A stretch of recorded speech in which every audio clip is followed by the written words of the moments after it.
Mr. Chairman, I'm Dee Sechstein. I'm the Intergovernmental Relations Officer for Travis County, and I want to thank you for the opportunity to testify before the committee today and thank Representative Gooden for filing this bill. We really like this bill in Travis County, both because it gives the Commissioners Court the opportunity when necessary or when it's advisable to assist homeowners who really are almost at the mercy of these some of these IOU companies, to assist them with by giving some kind of intervention in these cases. And the other thing we like about it is that it is permissive for the county. So it's not an obligation for the county. It's not an unfunded mandate. It's not something we have to go to the taxpayers to seek relief for. It's rather something that the county can do in its judicious discretion.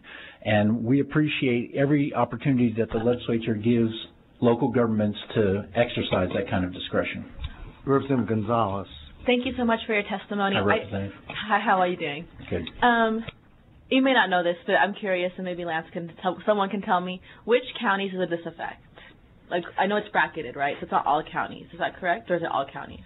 I believe it affects all counties, but it affects only certain situations within those counties. So, but I don't believe it's bracketed to only a certain set of counties. But not all counties have this situation, correct? So I think some counties have probably more problems with these sorts of issues. I know in Travis County we have several communities in the rural parts of our county, and even though we're one of the largest urban counties in the state, Representative, about 48% of the landmass of Travis County is unincorporated. So although we think of this as a urban county, there's really a lot of open land, unincorporated area in the county, and people in those areas don't have access to the same kinds of legal representation or same kinds of protection. And so it is really up to county government, if anybody's going to assist them in sort of leveling the playing field against these big IOUs, it's really going to have to be county government. So as far as I know, I think this applies to all counties, but it's certainly something that will be valuable to us in Travis County. No, definitely. I think it's a great bill. Thank you so much. Thank you. Additional questions, members? Any more questions? Thank you very much for being here. Yes, sir.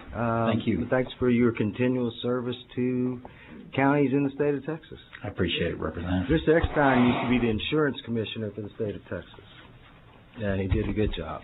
Going up since then. Yeah.